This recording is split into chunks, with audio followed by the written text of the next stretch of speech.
What's going on, guys? We are back yet again with the 22 Lowrider ST, and today I have kind of a short video for you guys. It was going to be a little bit longer, but I'll explain that situation. But at least what we're going to be doing for today's video is we're going to be swapping the foot pegs. We're going to go with these dirt bike style, or motocross style from Flow Motorsports.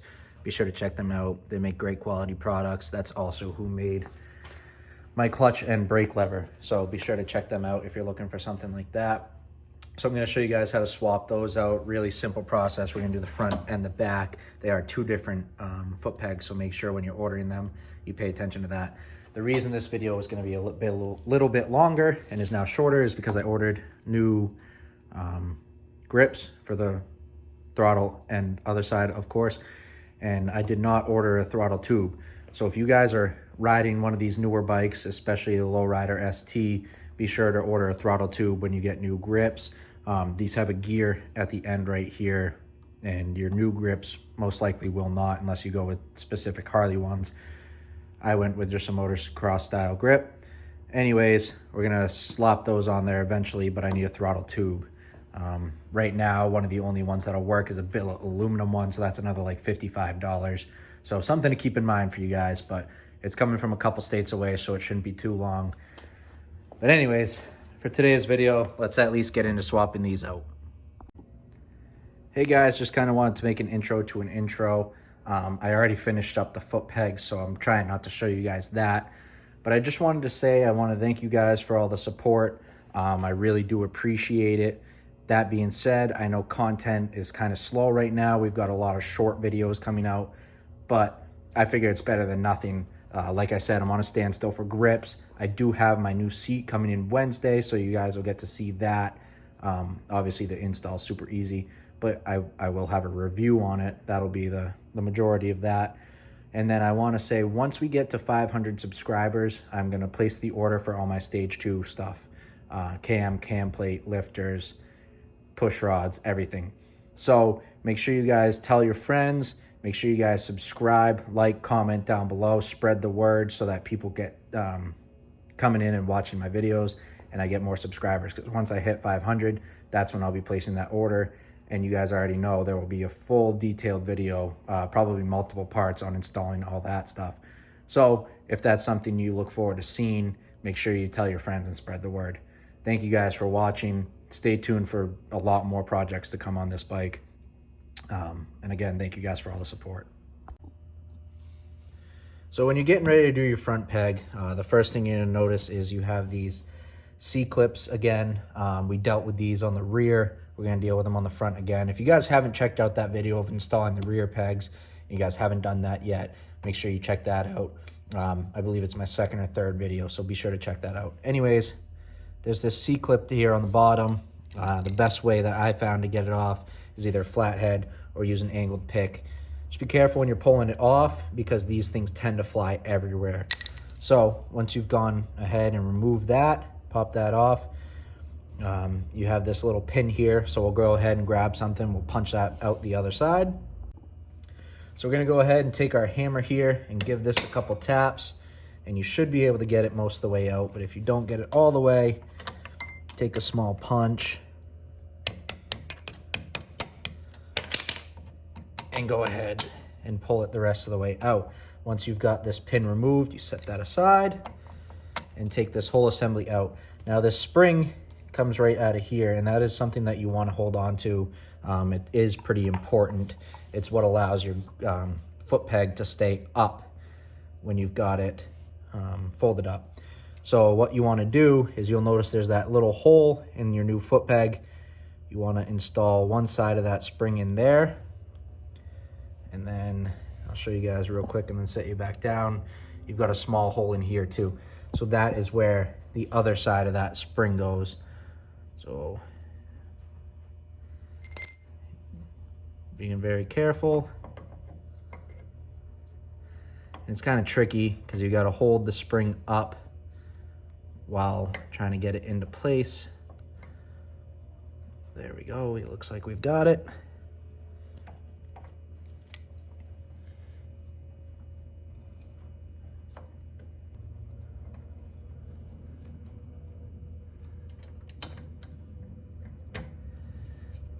And as you guys saw, it might just take some compressing of that spring to kind of get these into place. But there we have it. That's the front. They sit in an angle like that. That is what you want. The stock ones do set in an angle too. You just don't really realize it because of the full rubber. So that's what we want. Now we'll go ahead and we will snap our C-clip back into place here on the bottom of the peg. If it's easier for you, go ahead and fold it up.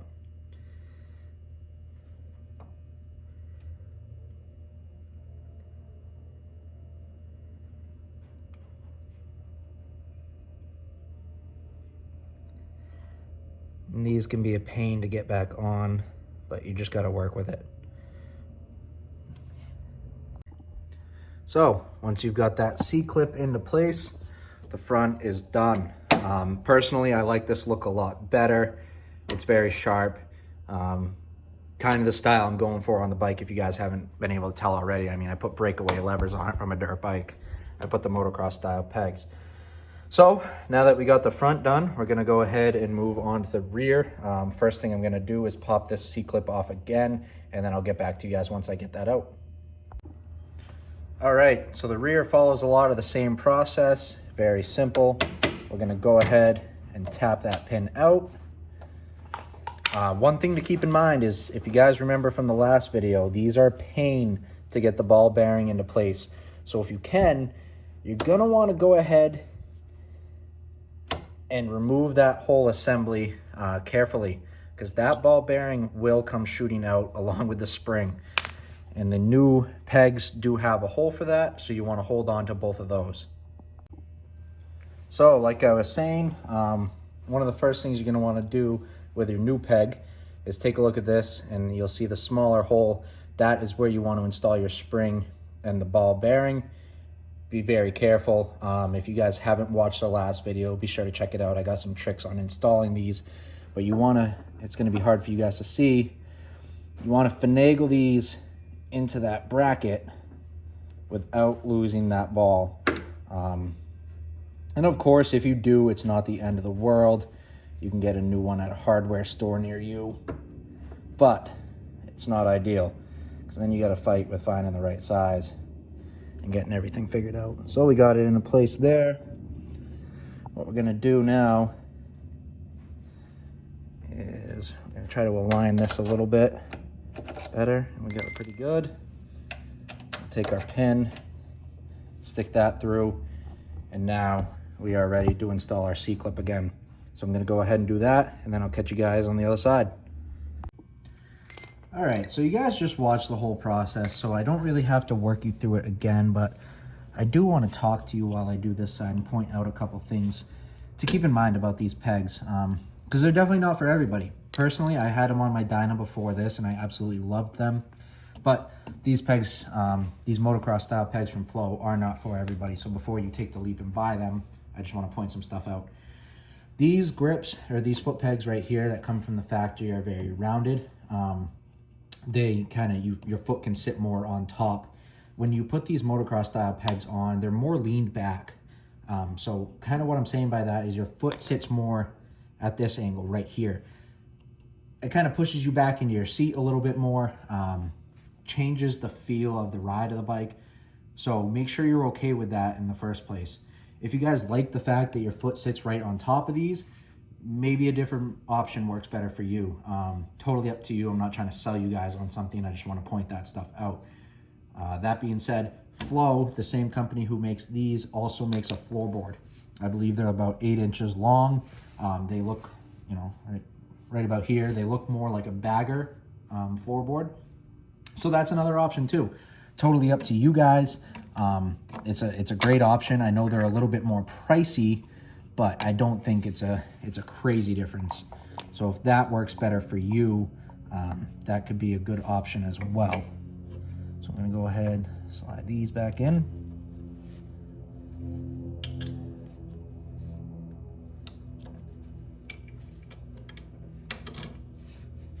Now we'll put our C-clip on. But yeah, so I mean, there are different options out there. I'm not trying to sell you guys on one product in particular. In fact, I'm not trying to sell you on these at all. I just know personally, I love this style foot peg. So totally up to you guys whether or not you want to rock them as well. Now, starting on the rears over here, another thing I want to point out is the fact that these Harley-Davidson factory foot pegs are rubber. We all know these Harley-Davidsons love to vibrate. I will say 100%, the rubber insulates that a little bit and you don't notice it as much. With these solid foot pegs, it'll become more obvious, I'm not gonna lie. You will notice it a little bit more, you'll get more vibration in your feet. It's not unbearable by any means.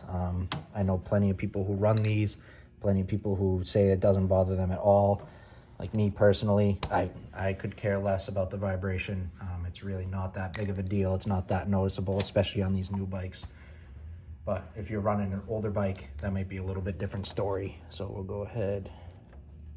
Remember on these back ones to be careful. That ball bearing will shoot right into your hand.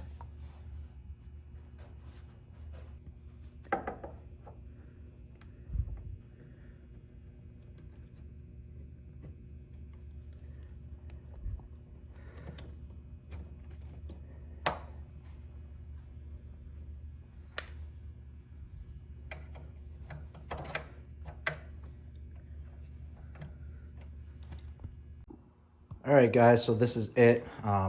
This is the final product. Personally, I love the look. I love these pegs. I love the way they work. Like I said, though, they are not for everybody, so you want to make sure you like this style and you like them before you purchase them, because they are not very cheap, to be honest with you. So that's kind of why I made this video, tell you guys about them a little bit from experience, somebody who's had them.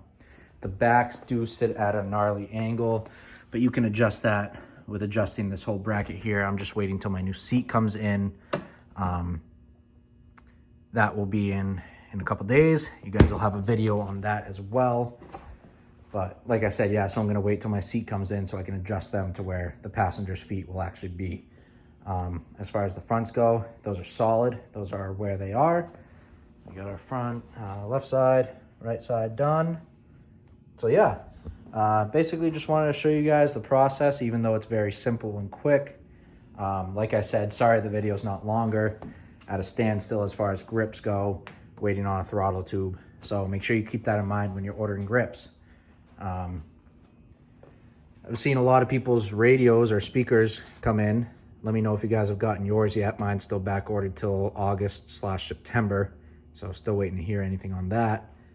Let me know if you guys have gotten yours in.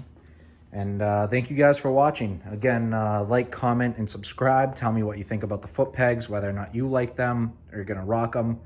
Make sure you check out Fuel Moto. Big shout out to those guys over there. They hooked it up with the Bassani pipe and the Power Vision tuner. Absolutely love it. If you guys haven't seen the ride and review, make sure you check that out. I also have an install video, so check that out for sure too. Again, thank you guys for watching, and I'll catch you in the next video.